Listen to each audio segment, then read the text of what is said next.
بسم الله الرحمن الرحيم إن الحمد لله نحمده ونستعينه ونستغفره ونعوذ بالله من شرور أنفسنا ومن سيئات أعمالنا من يهده الله فلا مضل له ومن يضلل فلا هادي له وأشهد أن لا إله إلا الله وحده لا شريك له وأشهد أن محمدا عبده ورسوله يا أيها الذين آمنوا اتقوا الله حق تقاته ولا تموتن إلا وأنتم مسلمون أما بعد فإن أصدق الحديث كتاب الله تعالى وخير الهدي هدي محمد صلى الله عليه وسلم وشر الأمور محدثاتها وكل محدثة بدعة وكل بدعة ضلالة وكل ضلالة في النار.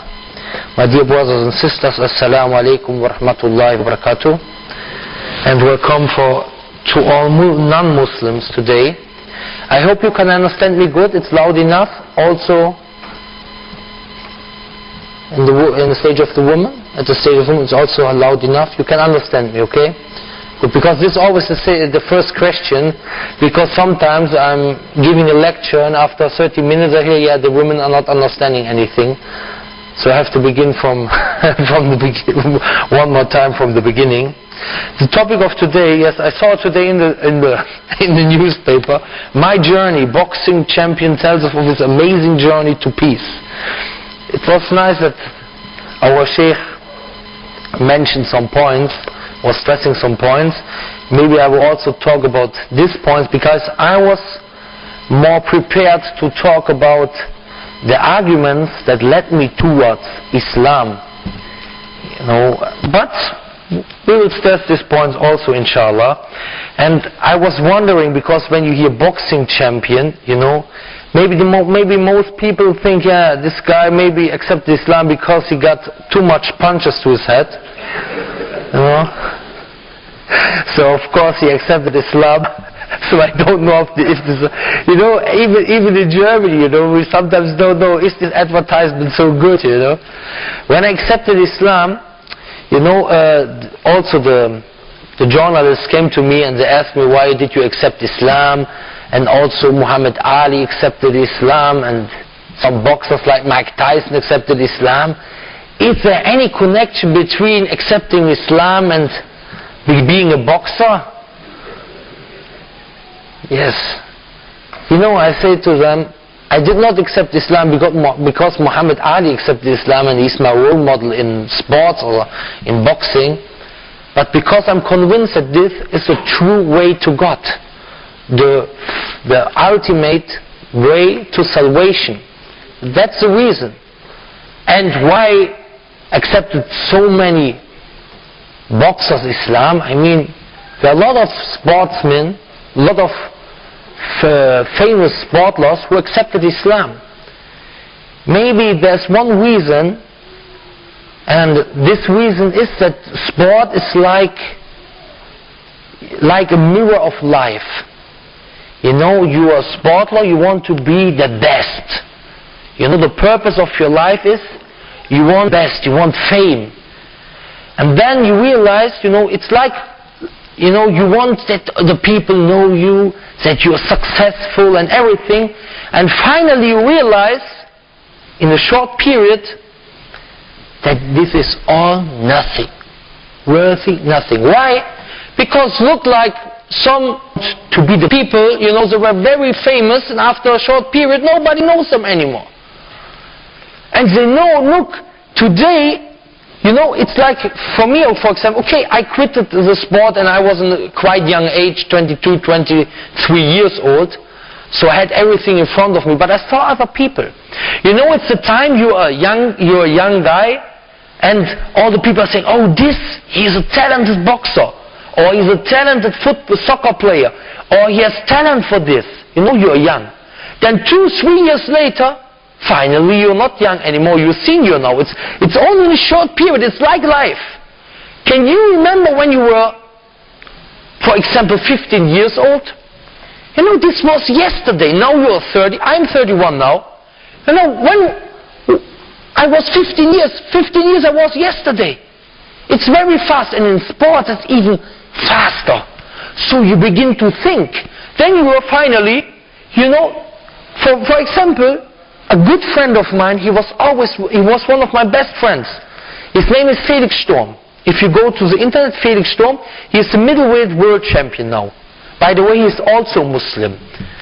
From Germany. He is a middleweight world champion. He was, when we were young people, I have a video when I was with him, he was maybe 13 and I'm 14, and we looked like little children. We were together together boxing, We were boxing together. Now, after a short period, he's now also 30 years old. He's not young anymore. And you say, oh, look how fast it goes. And who thinks about this, about the life, about our life, how fast you become old, how fast your death comes. He thinks about it. Because in sports, when you retire, it's like you died. And so I think that a lot of sportsmen who saw this fame and everything, they think about life, and maybe this is the reason why they become later on Muslims and discover this religion. This is maybe a reason I was asked, and this is also one reason for me. There are a lot of reasons. I will illustrate this, inshallah. But first of all, I want to mention something I mention very often at the beginning of the lecture. This lecture is first of all but it's for Muslims, that we benefit, that we learn some arguments. Because I have to mention that we as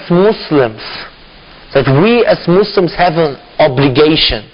And this obligation is to deliver this message. Because we love for every human being the best. And I ask you, what is the best for us Muslims? Islam. This is what Allah subhanahu wa ta'ala mentions in the Quran. In Surah 5, chapter 5, verse 3. He says, اليوم أكملت لكم دينكم وأتممت عليكم نعمتي ورضيت لكم الإسلام دينا.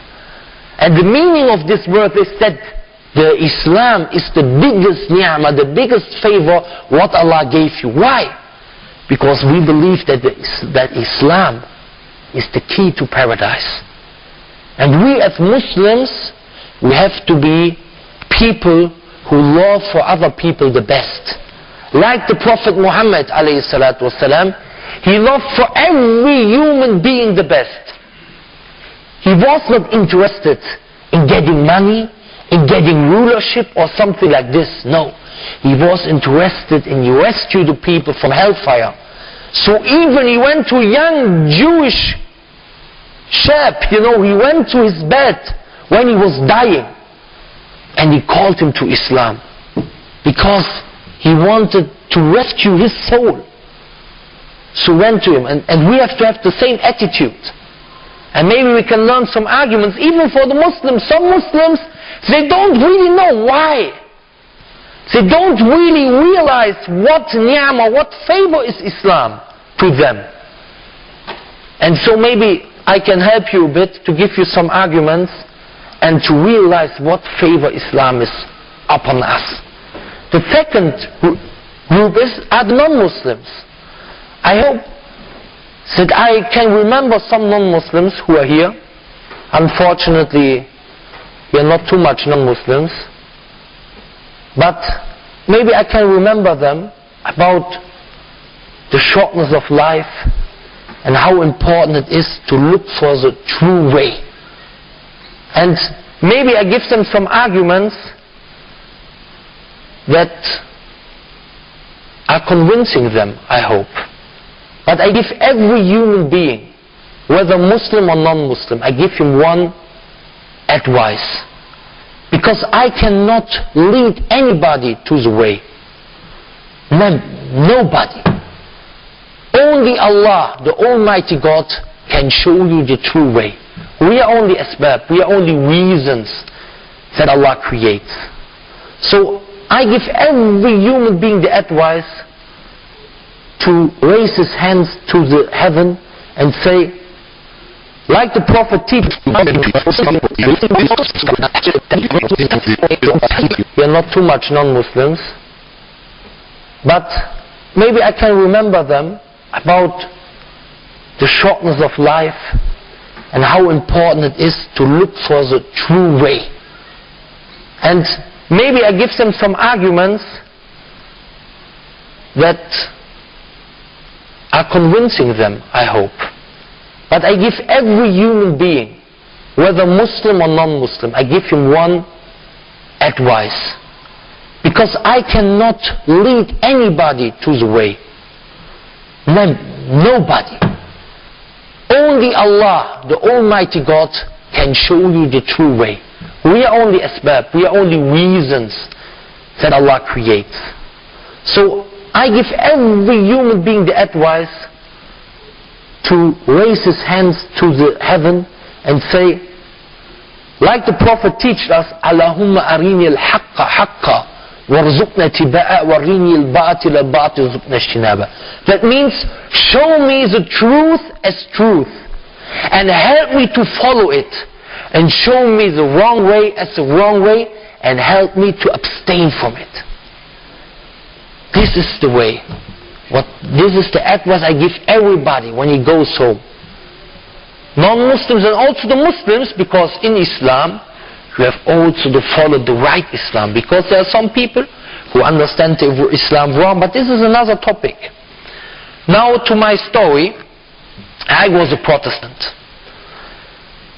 And my family was not really a practicing, a religious Christian family.